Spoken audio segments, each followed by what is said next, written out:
আসসালামু আলাইকুম ওরহমতুল্লাহ। আজ আপনাদের সামনে কিভাবে পরী হাজির করা যায় আজকে আমি আপনাদের সামনে বিস্তারিত বর্ণনা করব। পরী হাজির করার একটি আমল দেব। 5টা মিনিটের ভিতরে কিভাবে পরী হাজির করবেন আজকের এই ভিডিওতে তুলে ধরব। সম্পূর্ণ ভিডিওটা ধৈর্য সহকারে দেখবেন। যদি আজকের দেওয়া বিদ্যা আপনার উপকারে আসে, প্লিজ দয়া করে চ্যানেলটি সাবস্ক্রাইব করে পাশে থাকা বেল আইকনটি অল ক্লিক করে রাখুন।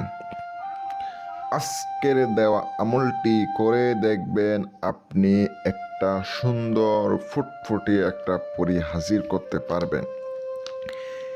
এই রূপ এত সুন্দর যে তার রূপের গুণে আপনি নিজে পাগল হয়ে যাবেন। তাহার জন্য আপনাদের সামনে আজকে আমলটা উপস্থিত করব।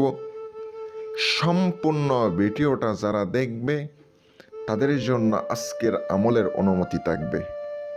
অবশ্যই আপনারা অনলাইনে থাকা অবস্থায় ভিডিওটা দেখতে হবে। আমি আপনাদেরকে সম্পূর্ণ নিয়ম কারণ বিস্তারিত তুলে ধরতেছি, একটু মনোযোগ দিয়ে আপনারা শোনেন। আজকের এই আমলটি করতে হলে অবশ্যই আপনাকে রুহানি শক্তির দরকার হবে, বাতিনি শক্তির দরকার হবে। যদি আপনি ওই আমলগুলা করে আপনি এই আমলগুলা করেন, যদি বাতিনি চোখ খোলা থাকে, বাতিনি চক্ষু আপনার খোলা থাকে, আপনি আমল করলে দেখবেন আপনার সামনে পরী উপস্থিত হবে,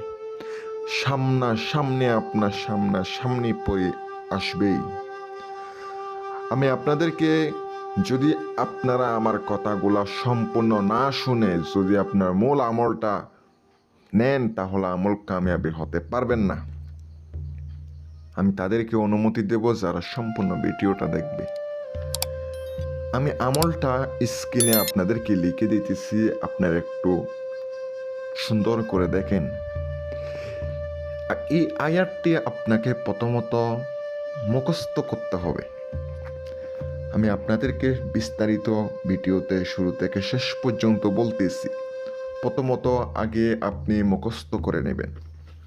এই আমলটি করতে হলে অবশ্য আপনাকে 5 ওয়াক্ত নামাজ পড়তে হবে। যদি আপনি 5 ওয়াক্ত নামাজ না পড়েন, কিচ্ছু না করেন, আপনি আমল করলেও আপনি কামিয়াবি হতে পারবেন না, আপনার কাছে পরী হাজির হবে না। আমি আপনাদেরকে বলে দিলাম। কথা হচ্ছে আপনাকে অবশ্যই নিরামিষ খাইতে হবে। অনেকে ভিডিওতে শর্টকাটে বলে দিয়ে চলে যায়, কিন্তু পরবর্তীতে কোনো কিছু হয় না, কাজের বেলা কোনো কিছু হয় না। আমার আমলের প্রমাণ আমার ভিডিও কমেন্ট বক্সে দেখবেন।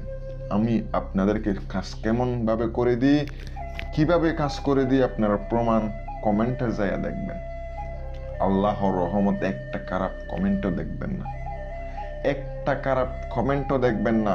ইনশাল্লাহ আমি কারোর সাথে এরকম করি নাই, ইনশাল্লাহ ভালোভাবে কাজ করে দেব। আপনি আয়াতটা মুখস্থ করার পর আপনাকে একটা নিরিবিলি জায়গা আপনাকে নির্ধারণ করতে হবে, যেখানে আপনার ডিস্টার্ব হবে না, সাউন্ড হবে না, এরকম একটা ঘর নির্ধারণ করবেন। আমি সব থেকে বলবো একটা নিরালয় একটা জায়গার মধ্যে চলে যাবেন রাত্রের বেলা। আপনাকে রাত্রের বেলা পশ্চিম দিকে মুখ করে বসতে হবে। আপনি ওই জায়গার মধ্যে একটা কুণ্ডলি দিবেন, মানে হচ্ছে হেসার দিবেন। অনেকে হেসার বলে, অনেকে কুণ্ডলি বলে, যেটাই বলুন না কেন এটা আপনাকে অবশ্যই দিতে হবে। কি দিয়া দিবেন এটা আপনি জানেন, আমার চ্যানেলে অন্যান্য ভিডিওতে দেওয়া আছে। আপনি বসার পরে যে দোয়াটি দিছি এই দোয়াটি পাঠ করার আগে আপনাকে দুরুদে ইব্রাহিম পাঠ করতে হবে। 7 বার দুরুদে ইব্রাহিম আপনাকে পাঠ করতে হবে। তারপরে আপনাকে দোয়াটি পড়ার সময় আগরবাতি জ্বালাইতে হবে, পাশে আগরবাতি জ্বালাইতে হবে, সামনে আগরবাতি জ্বালাইতে হবে। ওখানে অবশ্যই আপনাকে 7টি মোম জ্বালিয়ে দিতে হবে। চোখটা বন্ধ করবেন, একটু চোখও খুলবেন না।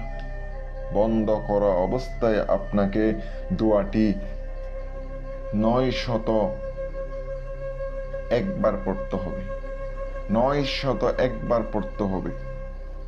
যদি আপনি দোয়াটি 901 বার পাঠ করেন, 5টা মিনিট অপেক্ষা করবেন। চোখ বন্ধ করে 5টা মিনিট অপেক্ষা করবেন। 1 রাতের ভিতরে আপনার সামনে পরি হাজির হবে। 1 রাতের ভিতরে আপনার সামনে হাজির হবে। এই পরীর কাছ থেকে আপনি সাহায্য পাবেন। আলহামদুলিল্লাহ, এই পরী আপনাকে এমনভাবে সাহায্য করবে আপনি বুঝতেও পারবেন না। আপনাকে অবশ্যই ধন দৌলত টাকা পয়সা দেওয়ার চেষ্টা করবে ইনশাল্লাহ। আমি আপনাদেরকে দিলাম, আপনারা অবশ্যই উপকৃত হবেন। যারা আমার কলিজার ভাইয়েরা আছেন, যারা পরিচালন করে নিতে চান অথবা আংটি নিতে চান, আপনার স্ক্রিনে তাকানো ফোন নাম্বারে যোগাযোগ করবেন। ইনশাল্লাহ আমি আপনাদেরকে কাজ করে দেব। সকলে ভালো থাকবেন, সুস্থ থাকবেন, এই কামনাই করি। আসসালামু আলাইকুম ওয়া রাহমাতুল্লাহ।